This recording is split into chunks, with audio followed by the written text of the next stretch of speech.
Ne viens pas dans la maison de Dieu bréduit. Ne viens pas bréduit. Alors donne-toi entièrement.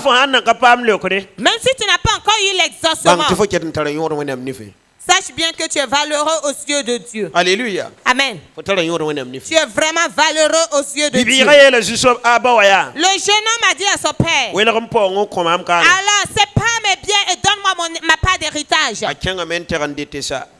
Il est allé consommer, tout consommer. Il a cru que son père le ressemblait.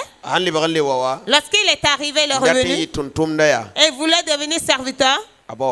Son père a refusé. Son père l'a accueilli comme son propre fils. Si vous faites la volonté de Dieu, vous serez la tête. Amen.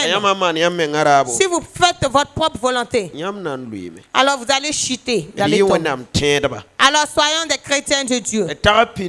Ayez une réflexion comme les chrétiens d'avant. Est-ce que si je rentre dans cette génération qui ressemble à la génération de Paul là, est-ce que j'aurai la victoire? Parce que si tu recevais les hommes de Dieu, s'ils savent, ils savent que c'est toi qui les as reçus. Alors à ce moment-là, on te saisissait autant de Paul. Mais il y a des gens qui n'ont jamais. Il y a eu des gens qui ont reçu les serviteurs. Aujourd'hui, est-ce que tu peux faire cela? Alors pense dans ton cœur. Ce n'est pas le fait de venir à l'église qui est un problème. Alors si ce problème-là vient là, est-ce que tu peux? Je connaissais une femme qui était à Karpala qui priait. Elle priait. Elle est tombée malade. Et les chrétiens ont fui la laisser. Une femme catholique qui l'a prise et l'a emmenée chez elle. Elle a soigné. Elle est décédée là-bas.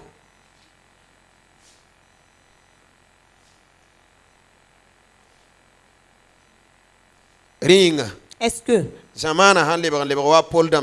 alors si notre génération devient comme dans la génération de Paul, est-ce que peux-tu accueillir un étranger? Les femmes, pouvez-vous accueillir des étrangers? Est-ce que nous sommes vraiment des chrétiens?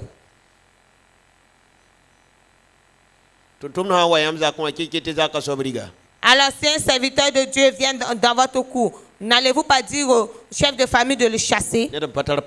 Quelqu'un qui n'a pas de femme, qui n'a pas d'enfant, qui n'a pas de cour, qui n'a même pas de champ. C'est l'œuvre de Dieu seulement qu'il fait. Et vous allez le dire, vous allez le chasser. Est-ce que nous sommes des chrétiens d'abord? Parce que moi-même j'examine ma vie d'abord. Je veux voir d'abord est-ce que je suis un chrétien. Job a dit, alors Seigneur, rappelle-toi de moi. Pourquoi? Parce que j'ai demandé d'après un étranger lorsque j'étais dans le temps de ma réjouissance. Il a dit que lorsque à la tombée du soleil, Job se promenait dans la ville. Il demandait à savoir s'il n'y a pas eu d'étranger ici. Viens dormir chez moi. Mais Dieu n'avait pas autorisé de recevoir les étrangers. Parce que c'est à Moïse que Dieu a dit de recevoir les étrangers convenablement. Mais Job a devancé Abraham. Job a devancé Abraham, il a devancé Moïse. Ne regardez pas où se trouve sa partie dans la Bible.